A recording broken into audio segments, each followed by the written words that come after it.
Assalamualaikum warahmatullahi wabarakatuh. Perkenalkan, nama saya Ahmad Al-Zahri dengan NPM 2414071026. Di sini saya akan mempresentasikan tugas motor bakar dan traktor pertanian dengan dosen pengampu Bapak Dr. Mareli Talaum Banua, STP MSc. Di sini saya akan mempresentasikan 6 materi, yaitu yang pertama motor bakar 4 tak bensin dan motor 4 tak diesel, yang kedua motor bakar 2 tak bensin, yang ketiga penyaluran bahan bakar dengan metode bensin injeksi, bensin karburator, lalu diesel, sistem command rail, dan bos pump. Yang keempat yaitu sistem pelumasan dan sistem pendinginan, yang kelima sistem kelistrikan, dan yang terakhir yang keenam yaitu sistem transmisi manual dan matic. Untuk materi yang pertama yaitu motor bakar 4 tak. Apa itu motor bakar 4 tak? Nah, sebelum motor bakar 4 tak, jadi motor bakar adalah mesin yang mengubah energi kimia bahan bakar menjadi energi mekanik. Nah, jadi motor bakar 4 tak adalah mesin yang menghasilkan tenaga melalui 4 langkah piston dalam satu siklus kerja, yaitu hisap, kompresi, usaha, dan buang. Mengapa disebut 4 tak? Karena piston bergerak 4 kali untuk menghasilkan satu tenaga, atau dalam 2 kali putaran poros engkol.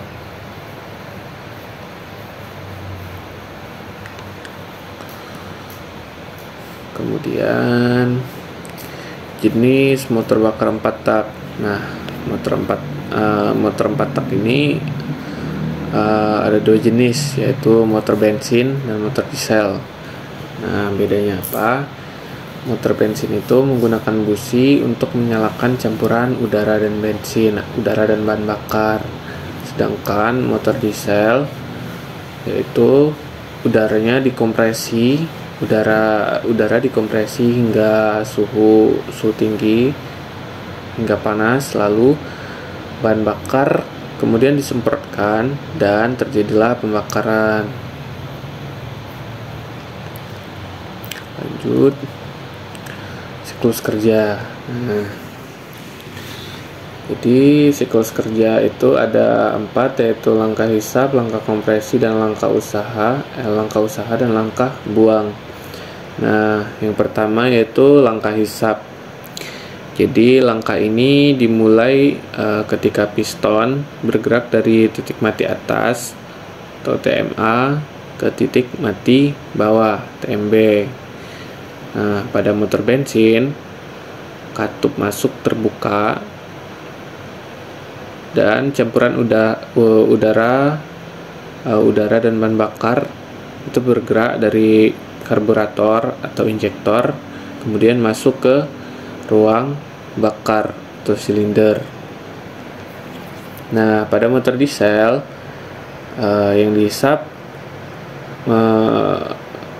tidak seperti motor bensin, yaitu campuran bahan bakar dan udara. Nah, pada motor diesel itu hanya udara murni tanpa campuran bahan bakar.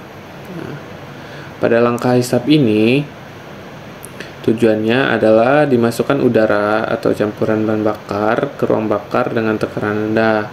Saat piston turun, volume dalam silinder atau ruang bakar bertambah dan tekanan menurun sehingga udara dari karburator atau injektor itu masuk ke ruang bakar. Jadi langkah hisap ini berakhir saat piston mencapai titik mati bawah serta katup masuk itu menutup. Nah, kemudian yang kedua yaitu langkah kompresi. Nah, pada langkah kompresi, piston bergerak kembali dari titik mati bawah ke titik mati atas menekan udara pada motor diesel atau campuran bahan bakar udara ke dalam ruang pembakaran. Pada langkah kompresi ini, volume udara atau campuran berkurang sehingga tekanan dan suhunya itu meningkat. Nah, kemudian pada motor bensin, campuran bahan bakar dan udaranya itu dikompresi hingga tekanan mungkin sekitar 9 atmosfer. Kalau motor diesel itu bisa sampai 24 atmosfer. Nah, kemudian langkah usaha. Nah, pada langkah usaha inilah tenaga bisa dihasilkan. Nah, pada motor bensin, ketika suhu naik atau ketika campuran bahan bakar udara dikompresi, nah peran pentingnya itu ada pada busi. Nah, busi ini fungsinya untuk membersihkan api saat pistonnya ini berada di titik mati atas, yaitu membakar campuran bahan bakar udara. Nah, bedanya pada motor diesel yaitu bahan bakar itu disemprotkan oleh injektor ke udara panas yang bertekanan tinggi. Nah, tekanannya tadi kan sampai 24 atmosfer.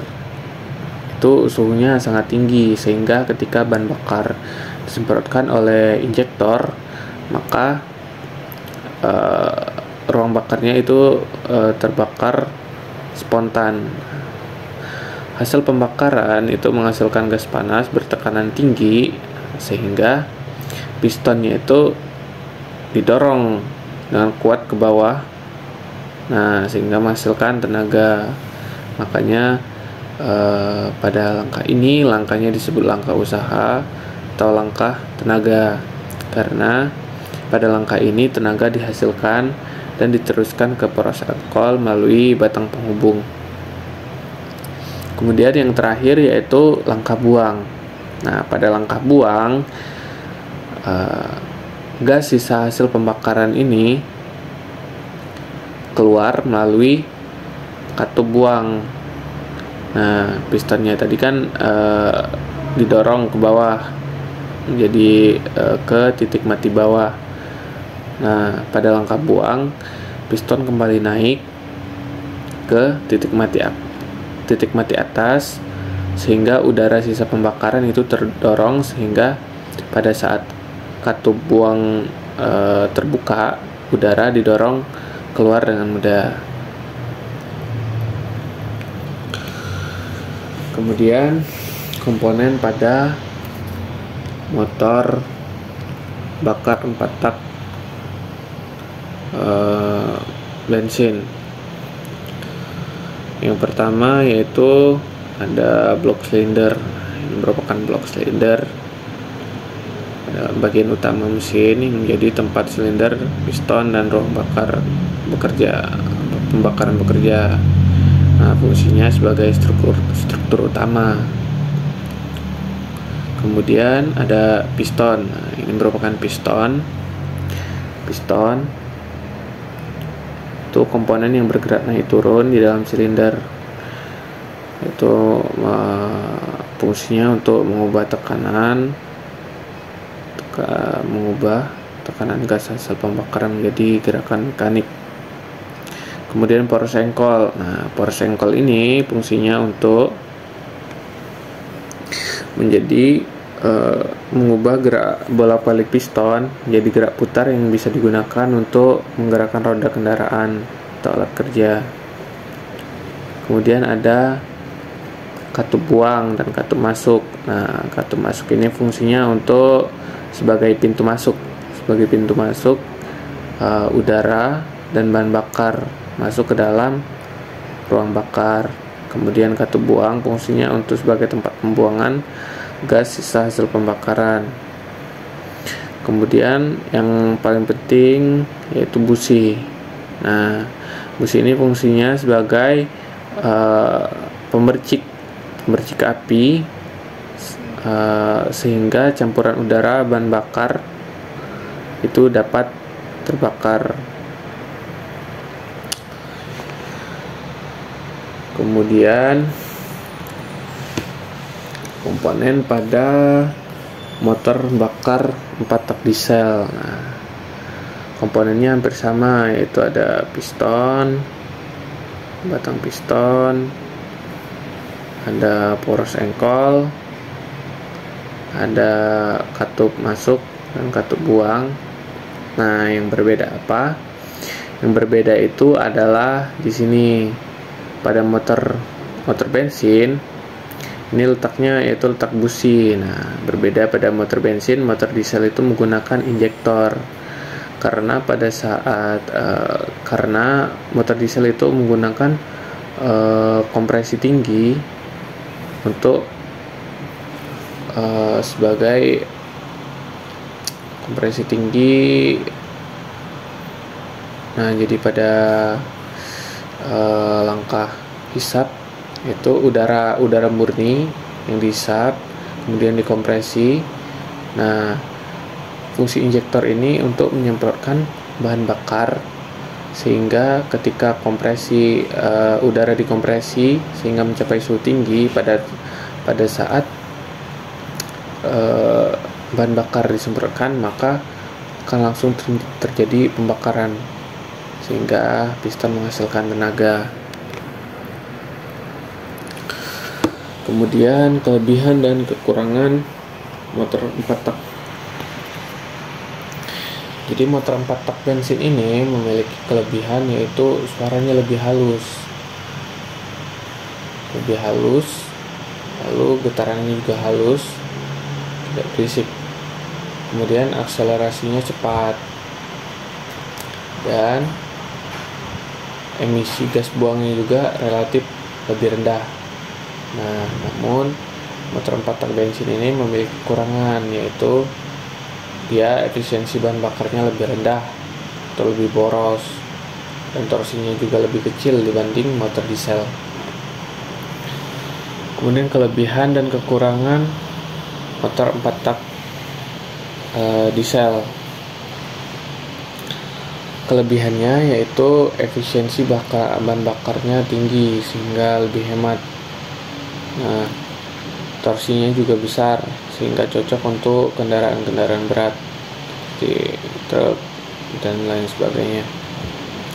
Kekurangannya, suara dan getarannya lebih keras, sehingga lebih keras dan harganya juga lebih mahal daripada motor bensin, dan emisinya juga lebih tinggi. Oke, lanjut. Motor bakar 4 tak diesel itu menggunakan bahan bakar solar biasanya. Nah, aplikasi motor bakar 4 tak. Nah, motor bakar 4 tak bensin itu banyak digunakan pada kendaraan ringan, misalnya seperti mobil penumpang, sepeda motor, skuter, ya, yang menuntut kenyamanan, akselerasi cepat, dan performa yang stabil. Sedangkan motor 4 tak diesel itu banyak digunakan pada alat dan kendaraan yang memerlukan tenaga besar, efisiensi bahan bakarnya tinggi, serta ketahanan dalam waktu lama. Contohnya itu banyak diaplikasikan pada truk, bus, traktor roda 4, dan alat berat seperti ekskavator, bulldozer, serta kapal laut. Nah, kemudian contoh perhitungan. Nah, kita bisa menghitung efisiensi termal motor bensin menggunakan rumus ini: 1-1 per R pangkat gamma min 1. Nah, R ini apa? R ini merupakan perbandingan antara volume ruang bakar pada saat piston di titik mati atas dan titik mati bawah. Nah, contohnya begini. Jika diketahui R sama dengan 8 dan gamanya itu 1,4, nah perhitungannya yaitu sama dengan 1 min 1 per 8 pangkat 0,4. Nah 0,4 ini dari gamma min 1, gamanya kan 1,4 dikurang min 1, maka 0,4, jadi 8 pangkat 0,4, maka dihasilkan 0,565. Nah hasil ini bisa kita kalikan, kita ubah bentuknya menjadi persen, yaitu dikali 100%, maka kita dapatkan efisiensinya yaitu 56,5%. Nah yang artinya 56,5% ini dari bahan bakar dalam satu siklus itu. Nah 56,5% ini yang benar-benar digunakan atau benar-benar menjadi tenaga, sedangkan sisanya menjadi gas buang gitu. Contoh lainnya itu contoh perhitungan pada motor diesel, efisiensi termal pada motor diesel tidak banyak berbeda, hanya saja ada tambahan rho di sini. Jika diketahui R-nya itu 18, kemudian rho-nya itu 2 dan gambarnya 1,4, maka perhitungannya bisa kita peroleh sekian ini. Kemudian dapat 0,633. Nah kita kalikan 100 untuk mendapatkan hasil dalam bentuk persen, yaitu efisiensinya 63,3%.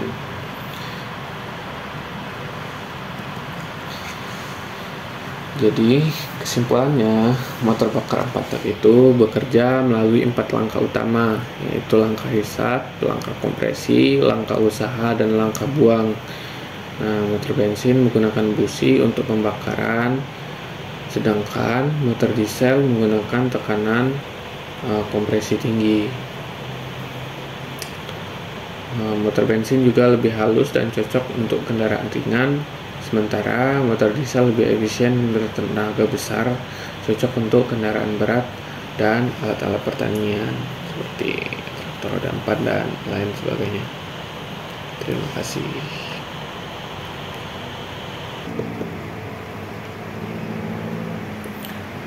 Oke, untuk materi yang kedua yaitu motor bakar 2 tak.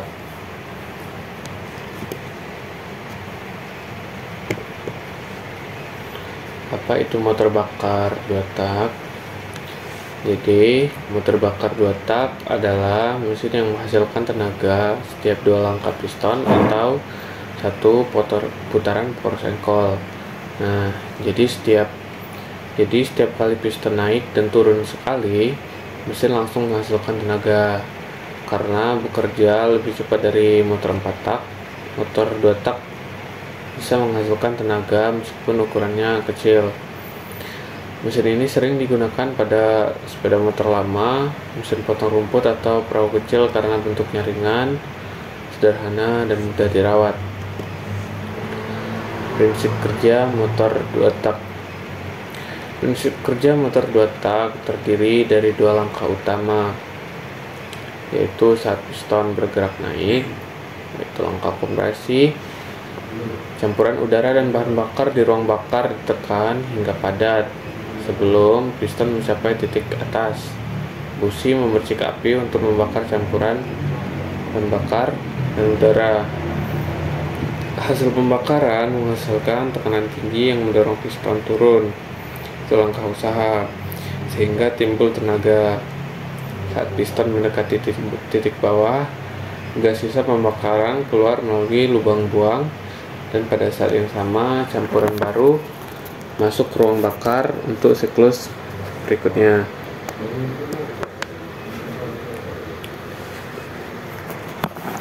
Nah, ini merupakan gambar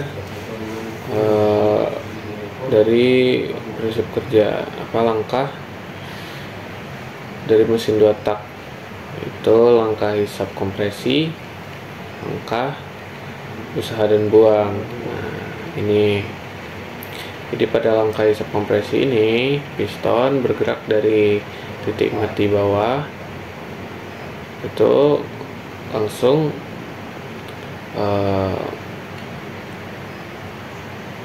mengkompresi dari sebelumnya saluran ini campuran bahan bakar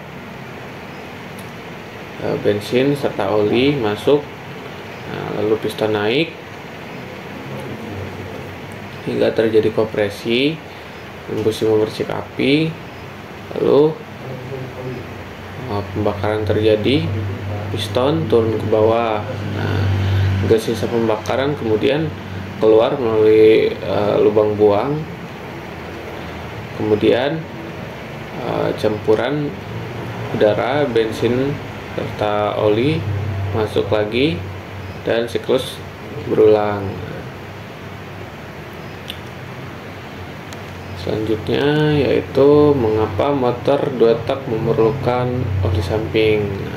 Motor 2 tak memerlukan oli samping karena sistem pelumasannya yang berbeda dengan motor 4 tak. Jadi oli dicampur langsung ke dalam bahan bakar sehingga ikut terbakar bersama campuran udara, bahan bakar, dan berfungsi melumasi bagian-bagian mesin seperti piston, dinding silinder, dan poros engkol. Pelumasan ini penting untuk mengurangi gesekan dan panas sehingga komponen mesin tidak cepat aus. Penggunaan oli samping juga memungkinkan motor 2 tak tetap ringan dan sederhana karena tidak memerlukan tangki oli atau pompa pelumas terpisah. Tanpa oli samping, mesin 2 tak akan cepat rusak akibat aus dan panas berlebih. Apa kelebihan dari motor bakar 2 tak?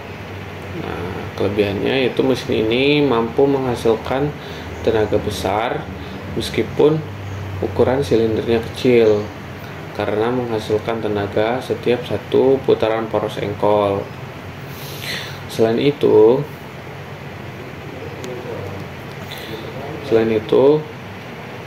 putaran mesinnya cepat sehingga akselerasi responsif dan cocok untuk kendaraan atau alat yang membutuhkan tenaga instan.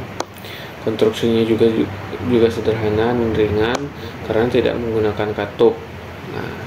Ini jadi tidak menggunakan katup, ini langsung terbuang ke knalpot, lubang buang ini.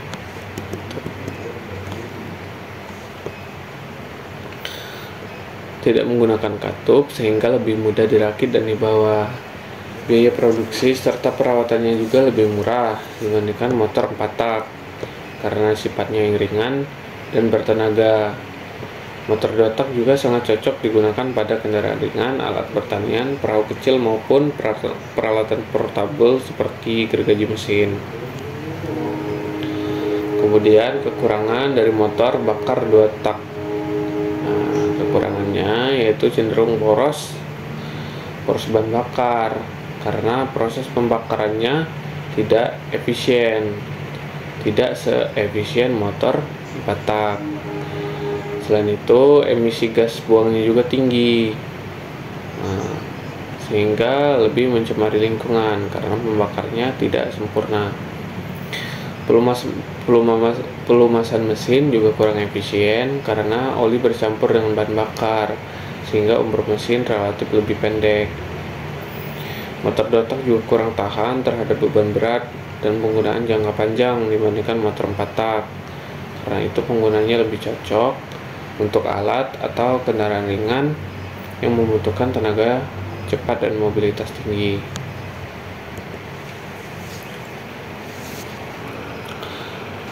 Aplikasi motor bakar 2 tak.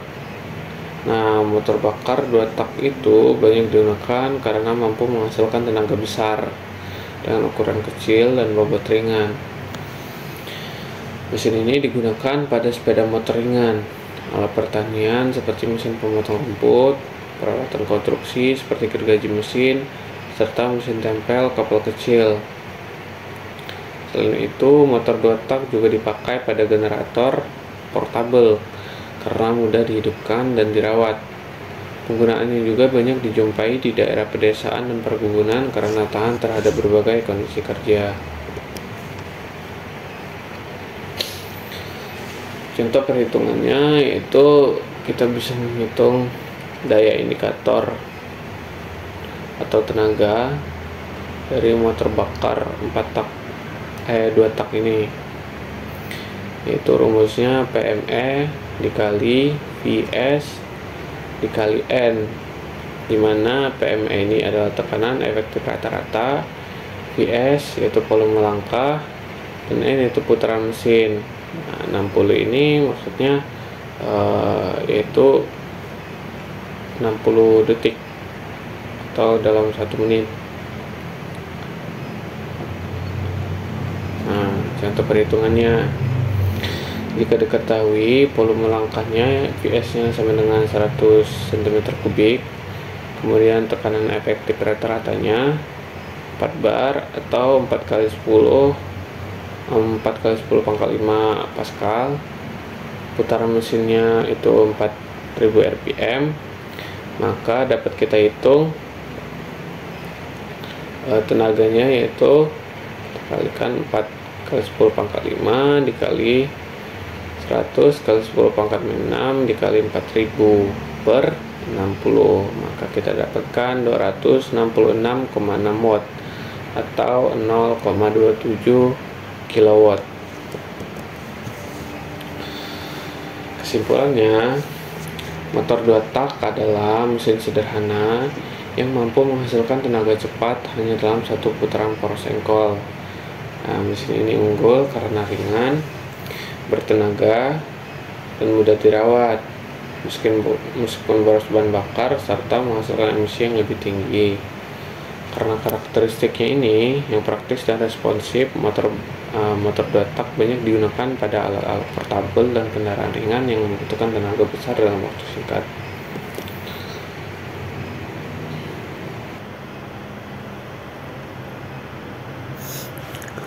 Oke, untuk materi yang ketiga yaitu penyaluran bahan bakar metode bensin, injeksi, bensin karburator, dan diesel, yaitu sistem common rail dan post pump.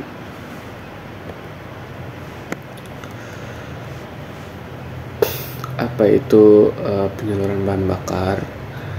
Penyaluran bahan bakar adalah proses pengaliran dan pengaturan jumlah bahan bakar dari tangki menuju ruang bakar mesin agar dapat dicampur dengan udara dan dibakar untuk menghasilkan tenaga. Sistem ini fungsinya untuk menyimpan bahan bakar di dalam tangki, memompa dan mengalirkannya melalui saluran bahan bakar, menyaring kotoran dengan filter, serta mengatur jumlah dan tekanan bahan bakar sesuai kebutuhan mesin. Nah, untuk yang pertama yaitu sistem penyaluran bensin, yaitu karburator dan injektor. Yang pertama, karburator. Sistem karburator adalah sistem penyaluran bahan bakar pada mesin bensin yang bekerja secara mekanis, di mana bahan bakar dicampurkan dengan udara sebelum masuk ke ruang bakar. Prinsip kerjanya didasarkan pada perbedaan tekanan udara di dalam karburator. Saat piston bergerak turun, udara mengalir melalui venturi atau saluran yang menyempit sehingga tekanan menurun. Akibatnya bahan bakar dari mangkuk pelampung tersedot melalui nozzle dan bercampur dengan udara membentuk campuran udara bahan bakar yang mudah terbakar. Campuran ini kemudian dialirkan ke ruang bakar melalui katup masuk. Nah, ini merupakan ilustrasi atau skema dari karburator. Di dalam skema ini mempunyai komponen-komponen. Yang pertama yaitu kabel gas. Nah, kabel gas ini menghubungkan grip gas pada setang dengan piston. Jadi saat gas diputar, throttle ini atau kabel gas ini menarik escape untuk membuka saluran udara. Nah, Yang kedua yaitu pegas. Pegas ini fungsinya untuk mengembalikan posisi skep ke bawah saat grip dilepas agar kecepatan mesin turun kembali. Untuk komponen yang ketiga yaitu piston valve atau skep. Nah, ini fungsinya untuk mengatur banyaknya udara yang masuk ke venturi. Semakin tinggi skep terangkat, semakin besar udara yang mengalir. Kemudian selanjutnya yang keempat yaitu setelan stasioner atau idle screw. Ini fungsinya mengatur tinggi bukaan skep pada posisi idle atau mesin stasioner agar mesin tidak mati saat gas ditutup. Yang kelima yaitu jarum skep. Nah, jarum skep ini terpasang pada skep yang fungsinya untuk mengatur jumlah bahan bakar yang keluar sesuai bukaan skep. Lalu selanjutnya yaitu needle jet atau nozzle. Nah, ini fungsinya sebagai saluran tempat keluarnya bahan bakar yang diatur oleh jet needle. Lalu di sini ada main jet yang berwarna biru yaitu main jet. Main jet ini fungsinya untuk mengatur jumlah bahan bakar utama saat mesin bekerja pada putaran menengah hingga tinggi. Lalu pilot jet. Pilot jet ini berfungsi mengatur jumlah bahan bakar pada putaran rendah atau akselerasi awal. Lalu di sini ada float pelampung yang mengatur tinggi permukaan bensin di dalam ruang pelampung.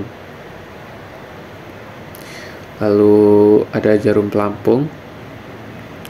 Jarum pelampung yaitu bekerja dengan pelampung untuk membuka atau menutup aliran bahan bakar dari tangki ke ruang pelampung.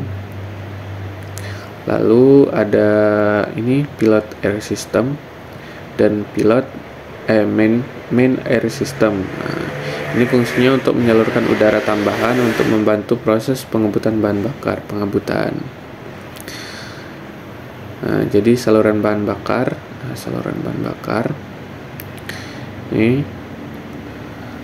menyalurkan bahan bakar dari tangki menuju ruang pelampung karburator. Jadi prinsip kerjanya yaitu ketika mesin hidupkan dan piston bergerak turun, udara mengalir melalui venturi. Nah, udara mengalir melalui venturi. Nah, di venturi ini tekanan udara menurun sehingga mesin dari ruang pelampung tersedot keluar menuju ruang bakar. Nah, saat throttle ini dibuka lebar, throttle ditarik atau kabel gasnya itu ditarik sehingga terbuka lebar.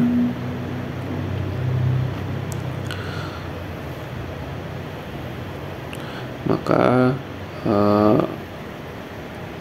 bensin atau bahan bakar mengalir keluar. Nah, lalu bensin yang keluar ini membentuk campuran udara dan bahan bakar. Nah, campuran ini kemudian dialirkan melalui saluran masuk melalui ruang bakar. Selanjutnya yaitu kelebihan dan kekurangan. Nah, sistem karburator ini memiliki beberapa kelebihan. Antaranya yaitu konstruksinya yang sederhana, mudah dipahami, serta biaya perawatan dan perbaikan yang relatif murah. Sistem ini juga tidak memerlukan komponen elektronik yang rumit, sehingga mudah disetel secara manual sesuai kebutuhan mesin. Namun, sistem karburator ini memiliki kekurangan, yaitu campuran udara dan bahan bakar yang dihasilkan kurang presisi, sehingga konsumsi bahan bakar menjadi lebih boros dan emisi gas buang lebih tinggi dibandingkan sistem injeksi.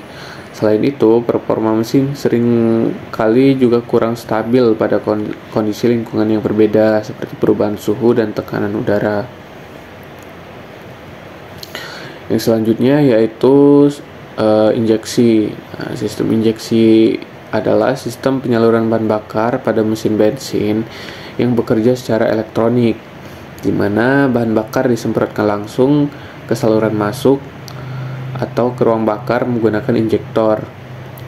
Jumlah dan waktu penyemprotan bahan bakar dikontrol secara otomatis oleh ECU atau Engine Control Unit berdasarkan data dari berbagai sensor.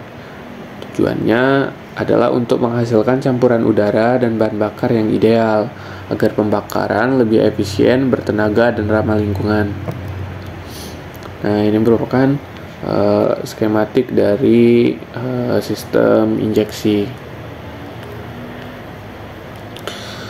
Nah, bisa kita lihat di sini ada full tank atau tangki bensin. Nah, ini untuk menyimpan bensin. Yang kedua yaitu full pump. Nah, full pump ini fungsinya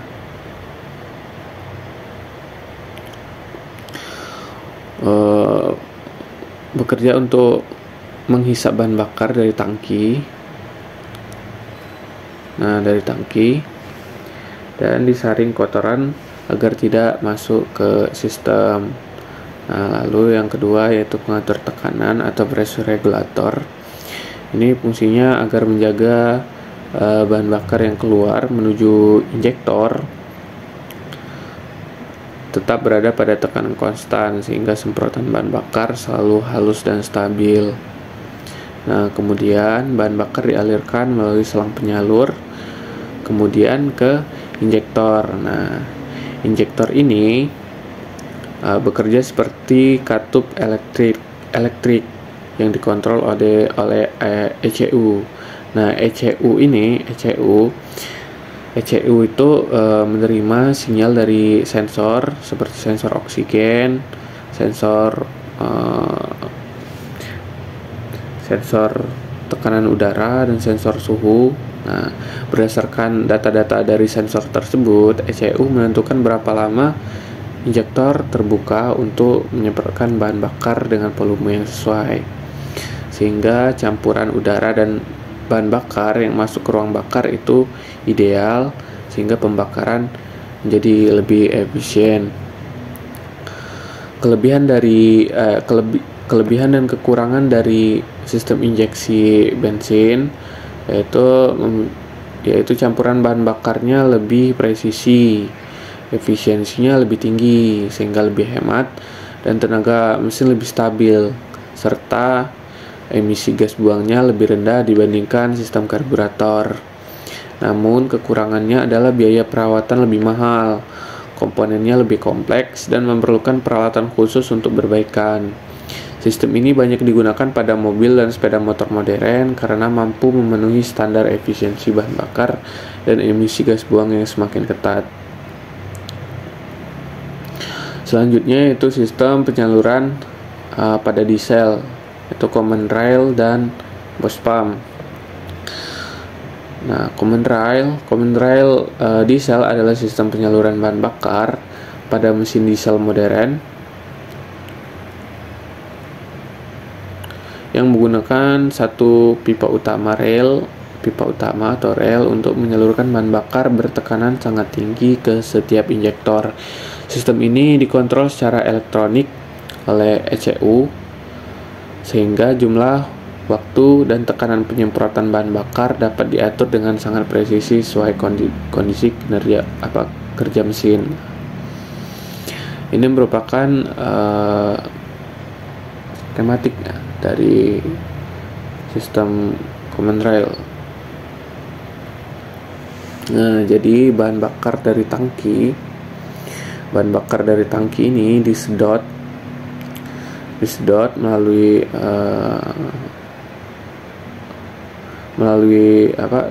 oleh supply pump melalui full filter. Nah, filter ini fungsinya untuk menyaring kotoran agar bahan bakar yang masuk ke sistem itu bersih.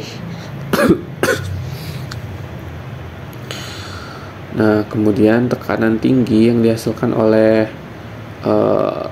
supply pump ini ini menaikkan bahan bakar sampai ke pipa atau common rail. Nah, tekanannya ini bisa sampai 1.500 sampai 2.000 bar. Nah, pompa dikendalikan oleh ECU untuk menjaga tekanan tetap stabil sesuai kebutuhan mesin. Kemudian common rail ini fungsinya sebagai tempat penampungan sementara bahan bakar bertekanan tinggi. Nah, dari sini bahan bakar siap disalurkan ke masing-masing injektor. Di dalamnya terdapat sensor tekanan untuk memantau tekanan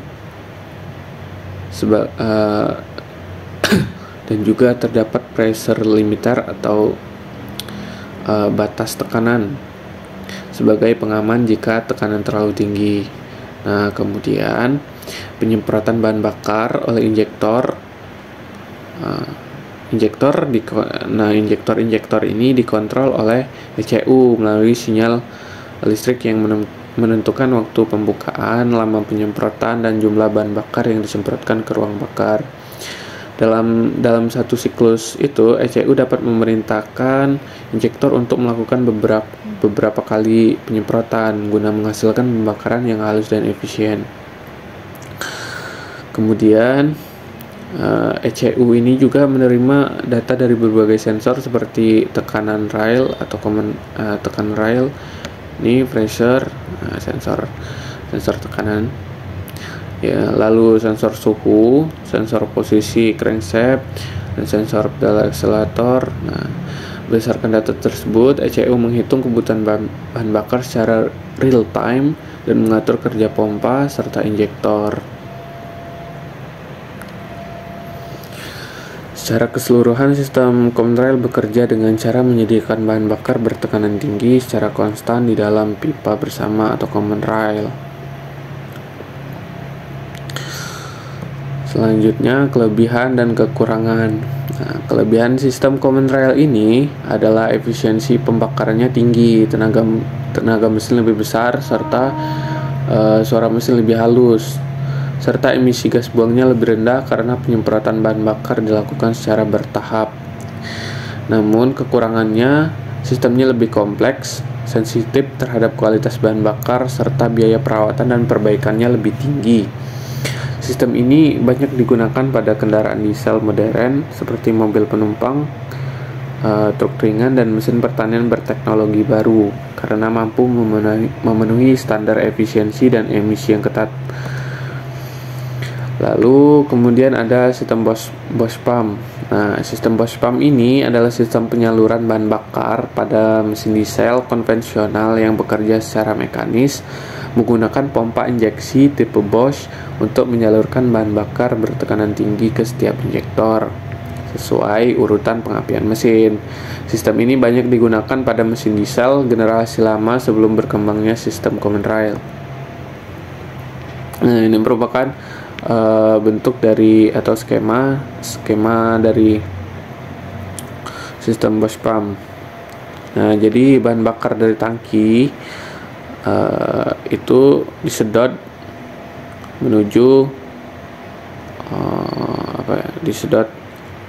menuju water sedimenter,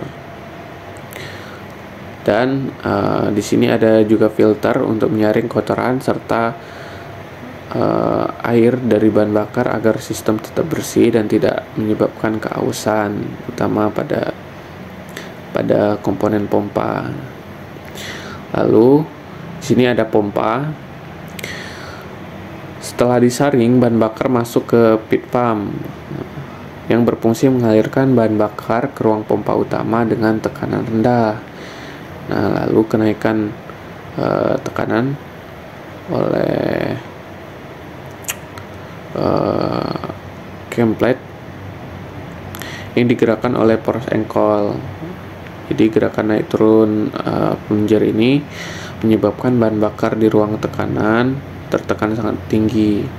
Lalu pengaturan dan jumlah bahan bakarnya ini di sini ada timer yang fungsinya mengatur waktu penyemprotan agar sesuai dengan urutan dan posisi piston. Lalu ada regulating valve. Nah, Ini untuk mengatur jumlah bahan bakar yang ditekan berdasarkan kecepatan dan beban mesin. Lalu ada penyaluran bahan bakar ke injektor. Jadi bahan bakar disalurkan saat tekanan dalam ruang tekanan cukup tinggi.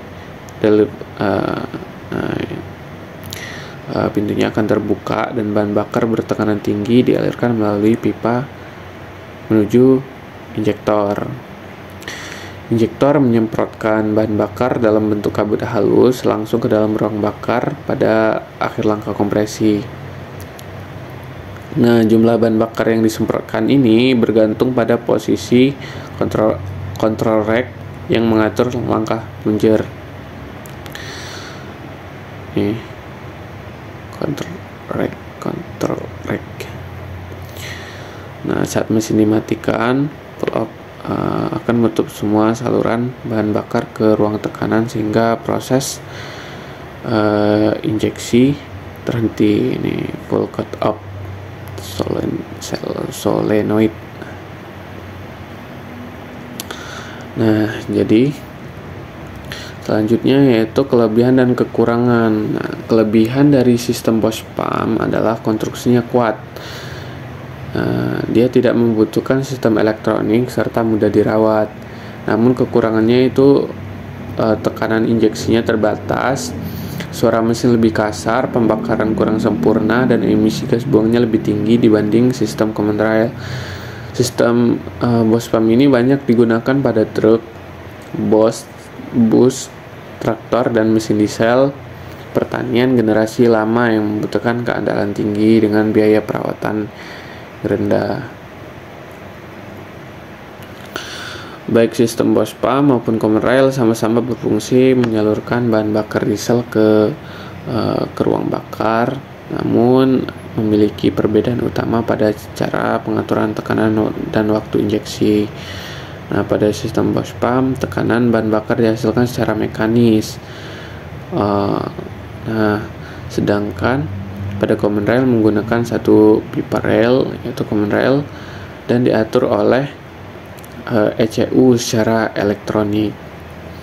Jadi kesimpulannya, sistem penyaluran bahan bakar pada mesin bensin dan mesin diesel memiliki tujuan yang sama, yaitu menyalurkan bahan bakar ke ruang bakar dengan jumlah dan tekanan yang sesuai agar proses pembakaran berlangsung optimal. Namun, pada mesin bensin, bahan bakar biasanya dicampur dengan udara sebelum masuk ke silinder melalui karburator atau sistem injeksi bensin yang dikendalikan secara elektronik. Sementara itu pada mesin diesel, bahan bakar disalurkan langsung ke ruang bakar dengan tekanan sangat tinggi menggunakan sistem seperti Bosch pump atau common rail, di mana pembakarannya terjadi karena suhu tinggi hasil kompresi udara.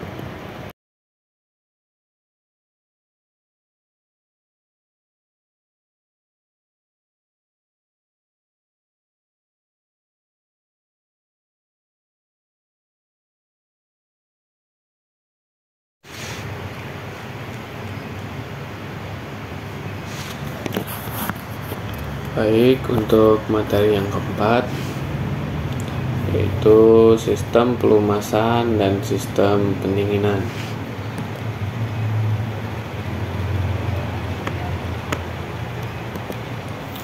Apa itu sistem pelumasan? Jadi sistem pelumasan adalah sistem pada mesin yang berfungsi untuk mengalirkan oli pelumas ke seluruh bagian mesin yang bergerak. Misalnya seperti piston, silinder, force ankle, dan crankshaft agar gesekan di antara komponen-komponen tersebut berkurang. Dengan kata lain, sistem pelumasan bertugas melindungi dan memperlancar kerja mesin supaya tidak cepat aus atau rusak akibat panas dan gesekan berlebih. Nah, fungsi utama sistem pelumasan yaitu yang pertama, mengurangi gesekan dan keausan antara permukaan logam yang bergerak. Yang kedua, mendinginkan mesin karena oli membawa panas dari bagian gesekan ke bak oli. Nah, Yang ketiga, membersihkan kotoran dan serpihan logam hasil gesekan. Lalu yang keempat, mencegah karat dan korosi pada permukaan logam. Kemudian yang kelima, menutup celah kecil antara piston dan dinding silinder agar tekanan kompresi tidak bocor. Dan yang terakhir yaitu meredam suara dan getaran mesin. Komponen utama dalam sistem pelumasan. Yang pertama itu ada bak oli. Bak oli yaitu tempat menampung oli pelumas di bagian bawah mesin. Nah, lalu yang kedua yaitu pompa oli, yaitu fungsinya untuk memompa oli dari bak oli ke bagian-bagian mesin yang membutuhkan pelumasan. Lalu yang ketiga yaitu filter oli. Filter oli fungsinya untuk menyaring kotoran, debu, partikel logam dari oli sebelum disirkulasikan ke mesin. Kemudian katup pengatur tekanan. Nah, fungsinya ini untuk menjaga tekanan oli agar tidak terlalu tinggi atau berlebihan, sehingga menjaga komponen mesin tetap aman dari tekanan berlebih. Dan yang terakhir yaitu saluran oli, yaitu jalur tempat oli dialirkan ke komponen mesin. Siklus kerja dari sistem pelumasan.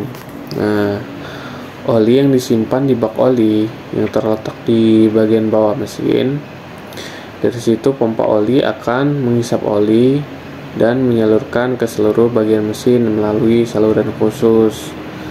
Nah, sebelum oli masuk ke saluran utama, ia terlebih dahulu melewati filter oli yang berfungsi menyaring kotoran dan partikel logam agar tidak ikut bersirkulasi.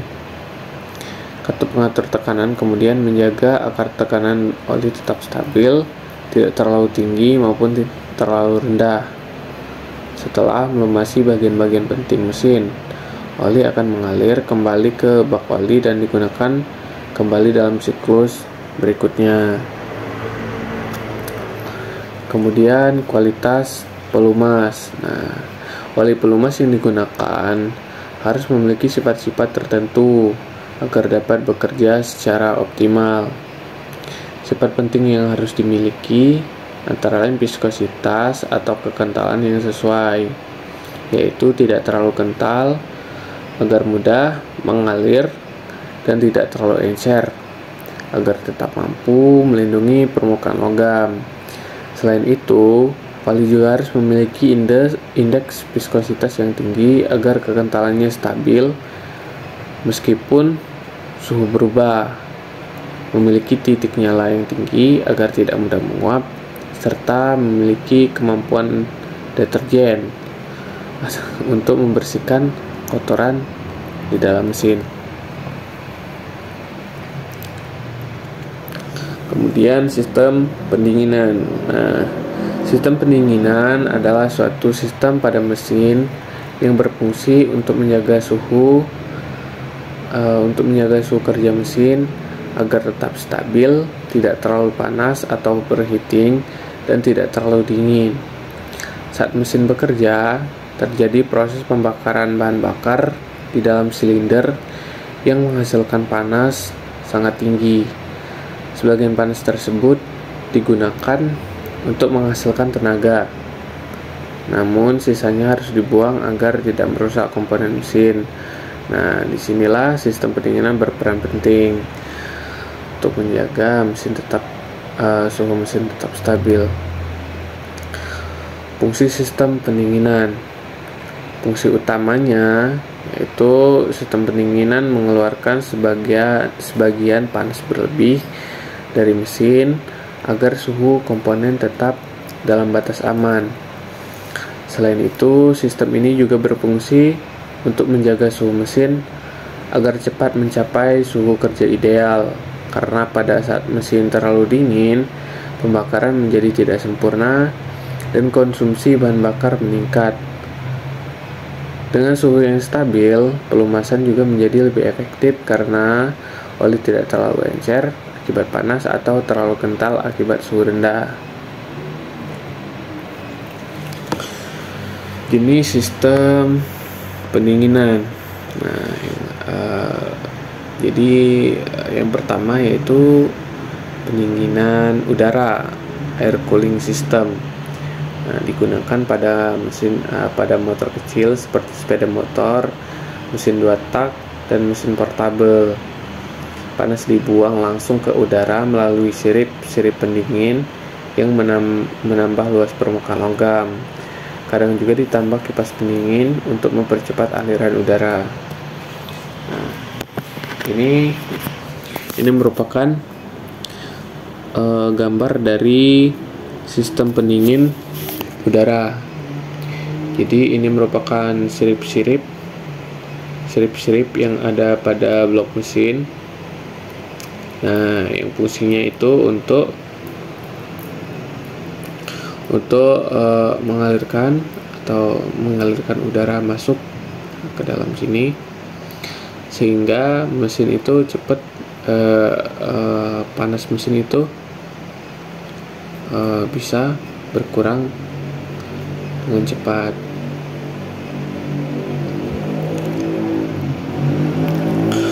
Lalu kelebihan dan kekurangan dari sistem pendingin udara.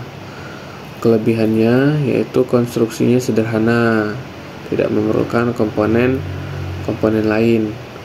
Yang kedua, tidak mudah bocor karena hanya menambahkan sirip-sirip pada blok mesin. Yang ketiga yaitu bobotnya ringan. Lalu kekurangan dari sistem pendingin ini, pendinginannya kurang merata. Kedua, suaranya lebih bising. Dan yang ketiga, kurang efektif untuk mesin besar.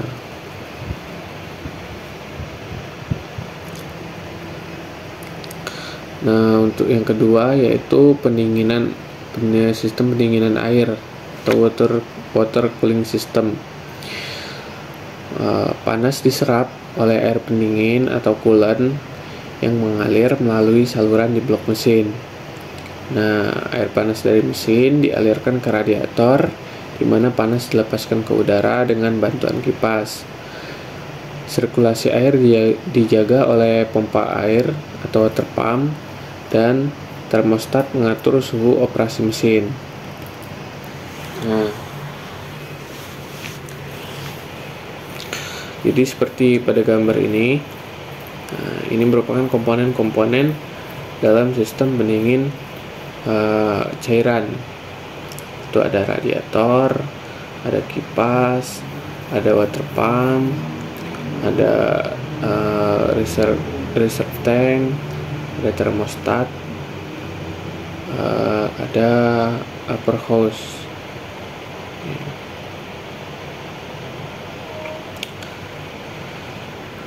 Jadi nantinya cairan pendingin akan cairan atau coolant akan masuk ke bagian ini yang disebut water jacket. Nah, jadi akan masuk ke bagian-bagian mesin, bagian-bagian blok mesin, akan menyelimuti mesin. Kemudian coolant akan mengambil panas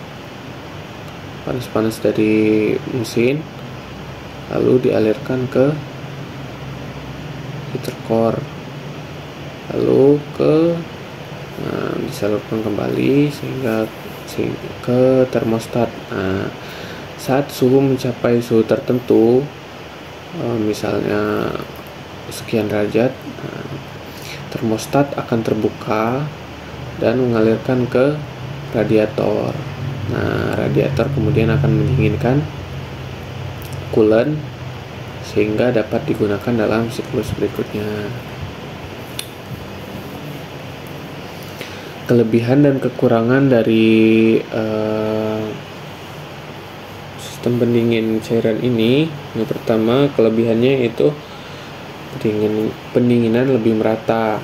Nah, kemudian suhu mesin mudah dikontrol dan mesin lebih senyap dan efisien. Kekurangannya, sistem lebih kompleks dan berat, kemudian membutuhkan perawatan, misalnya coolant, pompa, radiator, dan lain-lain. Yang terakhir yaitu resiko kebocoran. Jika sistem pendingin ini mengalami kebocoran, maka pendinginan akan tidak efisien.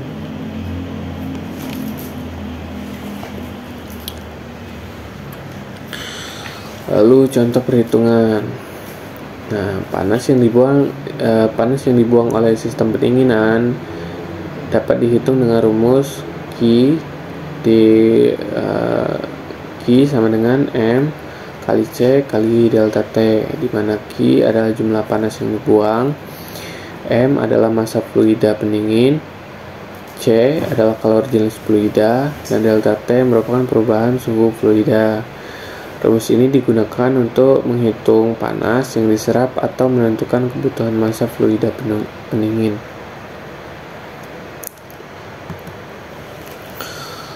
Contoh perhitungannya. Nah, jika diketahui Q-nya sama dengan 25.000 kJ, lalu C-nya sama dengan 4,18 kJ per kilogram derajat Celcius, lalu delta T-nya sama dengan 10 derajat Celcius, maka kita dapat menghitung massa air pendingin, yaitu Q per C kali delta T, 25.000 dibagi 4,18 kali 10. Nah, kita dapatkan jawabannya M, yaitu sama dengan 598,1 kg. Jadi massa air pendingin yang diperlukan adalah sekitar 598 kg.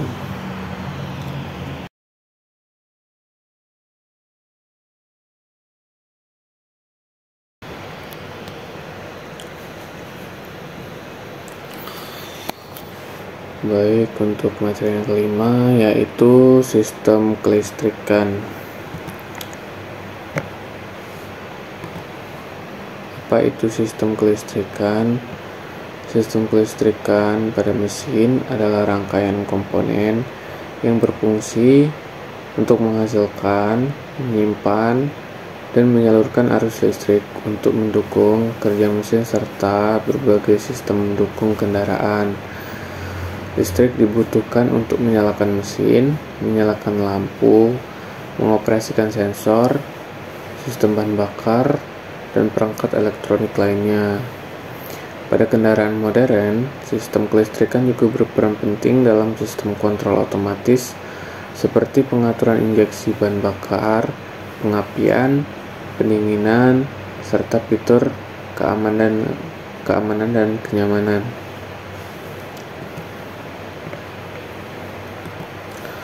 Fungsi utama sistem kelistrikan adalah menyediakan energi listrik untuk menghidupkan mesin melalui sistem starter, menyalakan sistem pengapian pada mesin bensin agar pembakaran berlangsung sempurna, memberi penerangan pada lampu kendaraan, serta mengisi ulang daya baterai atau aki melalui alternator saat mesin bekerja. Selain itu, sistem ini juga berfungsi menyalakan sistem kontrol seperti ECU atau ECU dan sensor, serta mengoperasikan peralatan tambahan seperti klakson, wiper, pendingin udara, dan sistem audio. Komponen utama sistem kelistrikan meliputi baterai atau aki, alternator, regulator tegangan, kunci kontak, sistem starter, kabel dan sekring, sistem pengapian, serta berbagai beban listrik seperti lampu dan kipas. Baterai atau aki berfungsi sebagai sumber arus listrik utama ketika mesin belum hidup, sedangkan alternator menghasilkan listrik setelah mesin hidup dan mengisi ulang baterai. Regulator tegangan menjaga agar tegangan listrik tetap stabil, sementara sistem starter berfungsi mengubah energi listrik menjadi energi mekanik untuk menghidupkan mesin. Nah, ini merupakan gambar atau skematik tentang sistem kelistrikan pada sepeda motor. Jadi bisa kita lihat komponen dalam skematik ini, yaitu yang pertama ada aki 12 volt. Nah, aki merupakan sumber listrik utama pada sistem CDI DC. Energi listrik yang tersimpan di dalam aki digunakan untuk mengisi kapasitor di dalam unit CDI.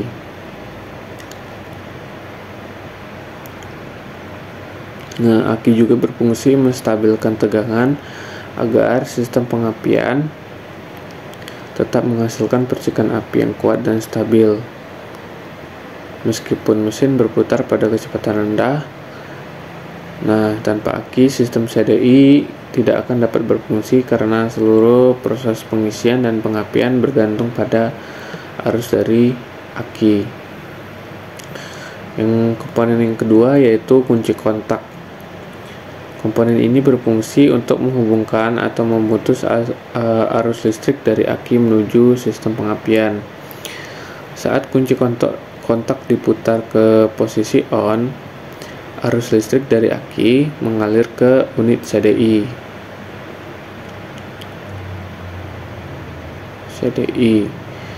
Nah, jika kunci kontak diputar ke posisi off, maka aliran listrik akan terputus sehingga mesin tidak dapat dihidupkan. Dengan demikian, kunci kontak berperan sebagai pengendali utama arus listrik dalam sistem pengapian. Komponen yang ketiga yaitu unit CDI atau Capacitor Discharge Ignition Unit. Nah, CDI adalah komponen utama yang mengatur kapan waktu terjadinya percikan api pada busi. Di dalam unit CDI terdapat beberapa bagian penting, yaitu kapasitor, dioda, transistor, CR, dan rangkaian pemicu. Kapasitor berfungsi menyimpan energi listrik dari aki. SCR bertugas sebagai saklar elektronik yang akan membuka aliran listrik pada saat tertentu sehingga kapasitor dapat melepaskan muatan ke koil pengapian. Dan rangkaian pemicu berfungsi untuk menerima sinyal dari pulser koil yang menunjukkan posisi piston dan menentukan waktu pengapian yang tepat.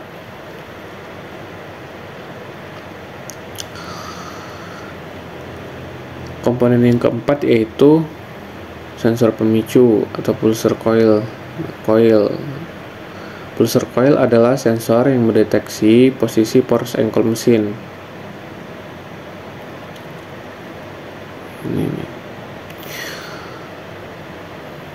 Saat force ankle berputar, pulser coil akan menghasilkan sinyal listrik kecil setiap kali magnet rotor melewati sensornya. Sinyal ini kemudian dikirim ke unit CDI untuk memberitahu kapan waktu yang tepat bagi SCR untuk membuka dan mengalirkan muatan kapasitor ke coil. Komponen yang kelima yaitu coil pengapian. Nah, ini merupakan coil. Coil pengapian berfungsi mengubah arus listrik bertegangan rendah dari CDI menjadi arus bertegangan sangat tinggi hingga 20.000 volt atau lebih. Nah, proses ini terjadi karena di dalam coil terdapat dua lilitan kawat, yaitu lilitan primer dan lilitan sekunder. Ketika kapasitor pada CDI melepaskan muatan secara tiba-tiba ke lilitan primer, terjadi induksi elektromagnetik yang menghasilkan tegangan tinggi pada lilitan sekunder. Hingga tegangan tinggi inilah yang kemudian dialirkan menuju busi. Komponen yang keenam yaitu busi. Nah, busi ini merupakan komponen yang menerima arus tegangan tinggi dari koil. Arus tersebut melompat melalui celah kecil di antara elektroda busi yang menghasilkan percikan api yang sangat panas. Nah, percikan ini digunakan untuk membakar campuran udara dan bahan bakar yang telah dikompresi di dalam ruang bakar mesin. Yang pembakarannya ini menghasilkan tenaga untuk menggerakkan piston. Dan rangkaian yang ketujuh yaitu komponen yang ketujuh yaitu spool, alternator atau generator AC. Walaupun sistem CDI DC mengambil arus dari aki, spool ini tetap berperan penting untuk mengisi ulang aki selama mesin berputar. Nah, arus listrik yang dihasilkan spool disearahkan oleh rectifier atau regulator menjadi arus DC. Agar dapat mengisi aki secara terus-menerus sehingga aki tidak cepat habis. Prinsip kerja dari sistem pengapian CDI DC dimulai ketika kunci kontak diputar ke posisi on, menyebabkan arus listrik dari aki 12 volt mengalir ke unit CDI. Nah, di dalam CDI arus ini digunakan untuk mengisi kapasitor hingga mencapai tegangan tertentu. Pada saat yang sama, koil yang dipasang di dekat poros engkol akan menghasilkan sinyal listrik kecil setiap kali magnet rotor melewatinya, yang kemudian sinyal ini dikirim ke rangkaian pemicu dalam CDI untuk memberitahu posisi piston, sehingga CDI tahu kapan waktu yang tepat untuk melakukan pengapian. Ada beberapa jenis sistem kelistrikan pada motor, yaitu yang pertama yaitu sistem kelistrikan utama. Sistem kelistrikan utama adalah bagian dasar dari keseluruhan sistem kelistrikan kendaraan. Sistem ini berfungsi untuk menghasilkan, menyimpan, dan menyalurkan energi listrik ke seluruh bagian kendaraan yang membutuhkan. Komponen utamanya terdiri dari aki, alternator atau spool, regulator, kunci kontak, serta jaringan kabel dan skring. Aki berfungsi sebagai penyimpanan energi listrik dalam bentuk kimia yang akan digunakan saat mesin belum hidup, misalnya ketika menyalakan lampu atau sistem starter. Ketika mesin menyala, spool yang digerakkan oleh sabuk mesin menghasilkan arus listrik yang kemudian disalurkan untuk mengisi ulang aki dan memberi daya pada seluruh sistem kendaraan.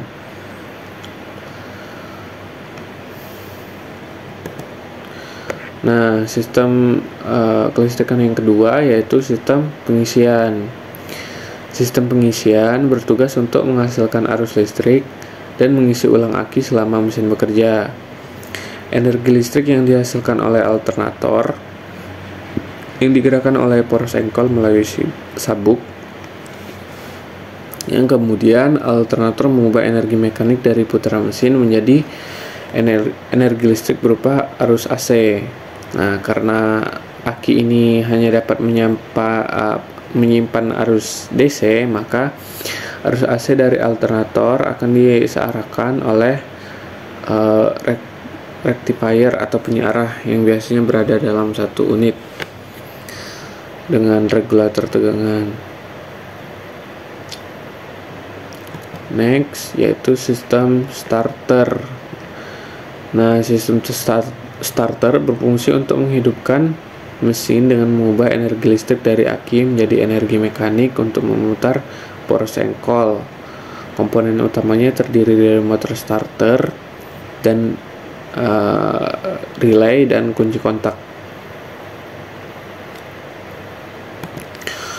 Kemudian sistem pengapian. Sistem pengapian berfungsi untuk menghasilkan percikan api di busi agar campuran udara dan bahan bakar di ruang bakar terbakar. Nah, sistem ini hanya terdapat pada mesin bensin, sedangkan pada mesin diesel tidak memerlukan sistem pengapian karena bahan bakarnya menyala akibat tekanan dan suhu yang tinggi. Komponen utama dalam sistem pengapian ini terdiri dari aki, koil, CDI, dan busi. Sistem pengapian modern menggunakan CDI baik AC maupun DC untuk mengatur waktu pengapian secara elektronik. Itu menggunakan ECU. Kemudian gangguan umum pada sistem kelistrikan. Beberapa gangguan yang sering terjadi yaitu yang pertama baterai lemah atau shock yang menyebabkan mesin sulit untuk dihidupkan. Nah, terlebih pada sistem motor modern.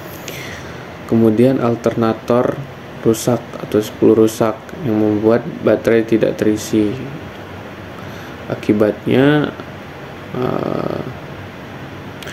baterai tidak terisi dan sistem kelistrikan mengalami gangguan. Yang ketiga yaitu sekring putus atau kabel longgar yang menyebabkan beberapa sistem tidak berfungsi. Dan yang terakhir yaitu kerusakan pada kunci kontak atau relay yang menghambat aliran arus listrik. Ini merupakan contoh perhitungan. Kita dapat menentukan daya listrik dengan rumus P sama dengan P kali I. P yaitu daya listrik, P adalah tegangan, dan I adalah arus listrik. Ini merupakan contoh sederhana. Misalnya lampu kendaraan memiliki tegangan 12 volt dan arus 4 ampere. Berapa daya listriknya?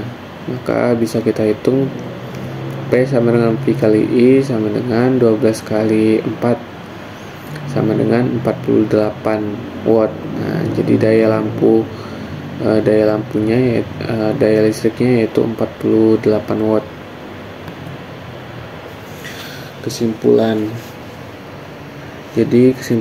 yaitu sistem kelistrikan adalah jantung energi pada mesin kendaraan karena mengatur seluruh kebutuhan listrik mulai dari menghidupkan mesin hingga menjalankan berbagai sistem pendukung.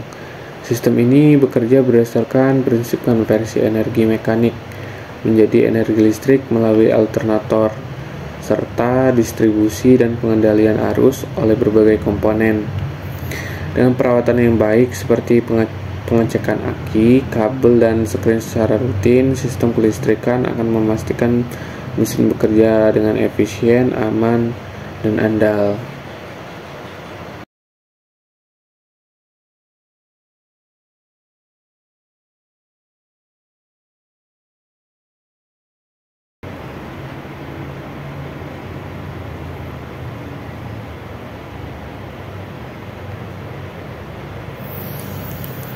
Oke, untuk materi yang terakhir yaitu sistem transmisi. Apa itu sistem transmisi? Sistem transmisi adalah suatu rangkaian mekanisme yang berfungsi menyalurkan, mengatur, dan mengubah tenaga putar dari mesin menuju roda penggerak kendaraan agar kendaraan dapat bergerak sesuai dengan kebutuhan kecepatan dan torsi. Dengan kata lain, sistem transmisi menjadi penghubung utama antara mesin dan sistem penggerak akhir yang bertugas memastikan tenaga dari mesin dapat dimanfaatkan secara optimal pada berbagai kondisi jalan dan beban kendaraan. Transmisi manual. Sistem transmisi manual adalah jenis sistem transmisi yang memerlukan pengemudi untuk secara langsung mengoperasikan perpindahan gigi menggunakan tuas persneling dan pedal kopling. Sistem ini berfungsi untuk menyalurkan tenaga dari mesin ke roda penggerak serta mengatur besar kecilnya torsi dan kecepatan sesuai kebutuhan kendaraan. Tujuannya untuk menyalurkan serta mengatur tenaga yang dihasilkan oleh mesin ke roda penggerak sesuai dengan kebutuhan kecepatan dan beban kendaraan. Dalam penggunaannya, transmisi manual memungkinkan pengemudi untuk mengontrol secara langsung rasio gigi melalui perpindahan tuas persneling dan penggunaan pedal kopling. Tujuan dari sistem ini juga agar kendaraan dapat bergerak dengan tenaga yang cukup pada saat mulai berjalan, menanjak atau membawa beban berat, serta dapat mencapai kecepatan tinggi dengan efisiensi bahan bakar yang baik pada saat melaju di jalan datar. Selain itu, sistem transmisi manual juga memungkinkan kendaraan untuk berjalan mundur serta memutus tenaga mesin tanpa mematikannya, sehingga perpindahan gigi dapat dilakukan dengan halus dan aman. Fungsi utama dari sistem transmisi manual adalah meneruskan tenaga dari mesin ke roda penggerak dan mengubah besar kecilnya momen torsi serta kecepatan putar sesuai dengan kondisi kendaraan.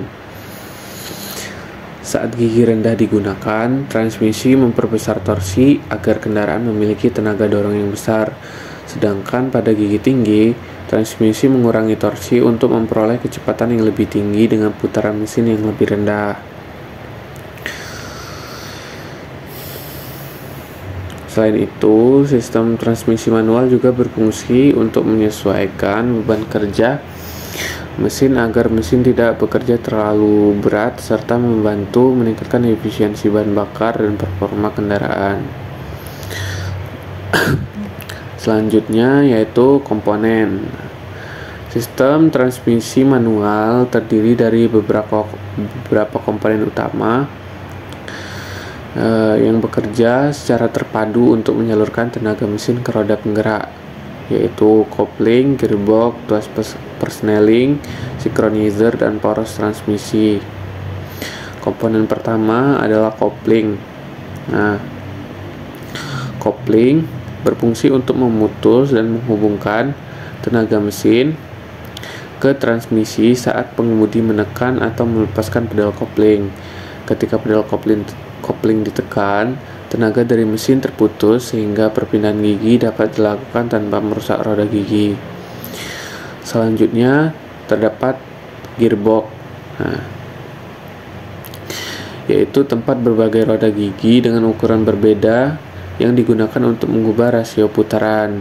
Di dalam gearbox terdapat poros input, poros output, dan poros gigi perantara yang saling berhubungan dengan proses pemindahan tenaga. Selanjutnya yaitu synchronizer, yaitu fungsinya untuk menyamakan kecepatan putaran antara roda gigi agar perpindahan gigi terasa halus. Sedangkan tuas persneling itu digunakan oleh pengemudi untuk memilih posisi gigi sesuai kebutuhan.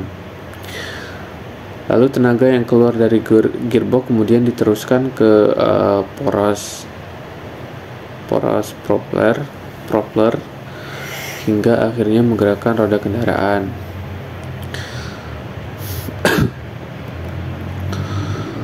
Selanjutnya prinsip kerja. Prinsip kerja sistem transmisi manual dimulai ketika tenaga dari mesin itu disalurkan ke poros input transmisi melalui kopling.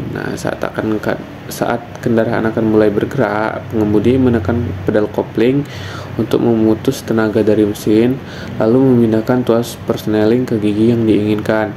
Setelah gigi masuk, pedal kopling dilepaskan perlahan sehingga tenaga mesin kembali tersambung ke transmisi. Perpindahan gigi dilakukan untuk menyesuaikan antara torsi dan kecepatan kendaraan.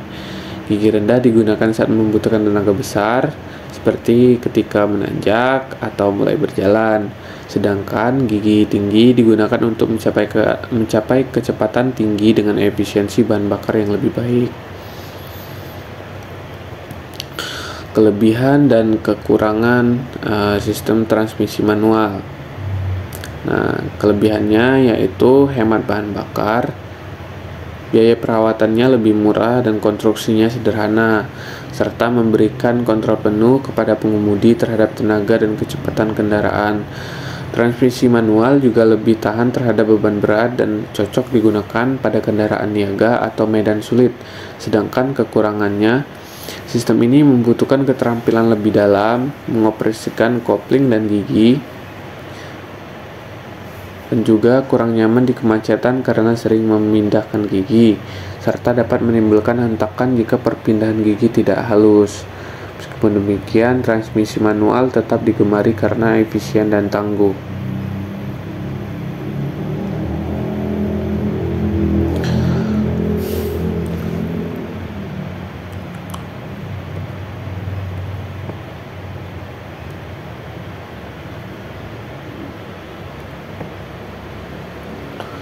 Selanjutnya yaitu transmisi CVT atau transmisi otomatis.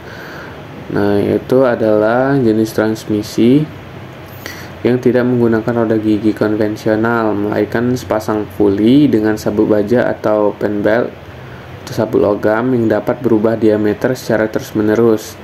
Sistem ini memungkinkan perubahan rasio gigi secara halus tanpa hentakan, sehingga putaran mesin selalu berada pada kondisi paling efisien.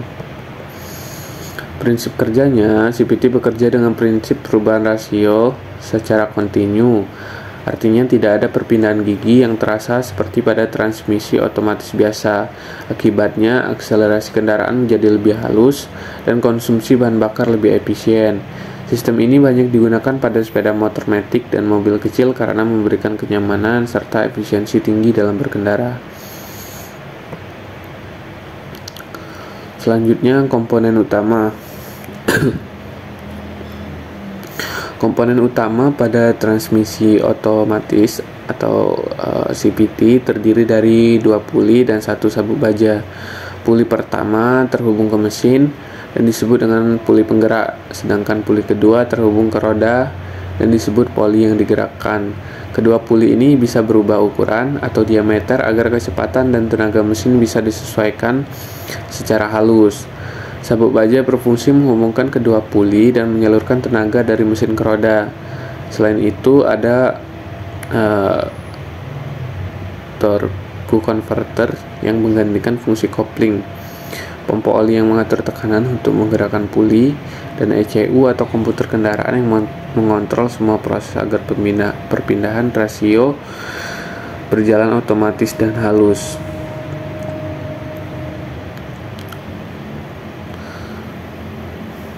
Bel.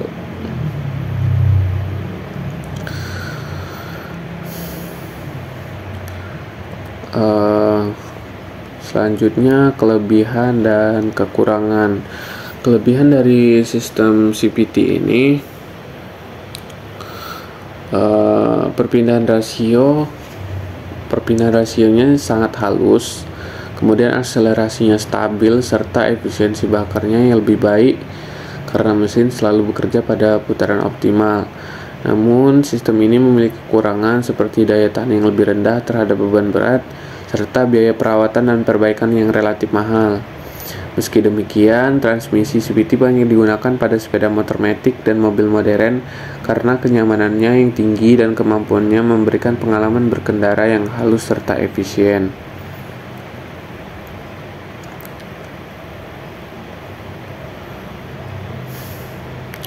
Perawatan sistem transmisi. Perawatan sistem transmisi dilakukan agar tenaga dari mesin dapat tersalurkan dengan baik dan komponen tidak cepat rusak.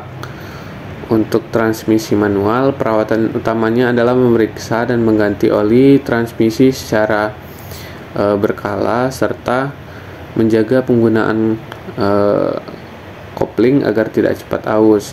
Sedangkan pada transmisi otomatis atau CVT penting untuk mengganti oli transmisi sesuai jadwal dan menghindari perpindahan tuas saat kendaraan masih bergerak. Dengan perawatan rutin dan cara berkendara yang benar, sistem transmisi akan tetap bekerja halus, awet, dan efisien. Nah, untuk perawatan sistem transmisi manual ini utamanya adalah memeriksa dan mengganti oli transmisi secara berkala sesuai rekomendasi pabrikan. Nah, oli ini berfungsi sebagai pelumas agar gigi tidak cepat aus. Selain itu, kopling juga harus dijaga agar tidak cepat habis dengan cara tidak menekan pedal kopling terlalu lama saat berhenti dan tidak menginjak setengah kopling saat berjalan pelan. Sementara itu, transmisi otomatis perawatannya lebih fokus pada pemeriksaan dan penggantian oli transmisi khusus atau CVT. Jenis oli ini berbeda dengan oli mesin dan harus diganti sesuai jadwal.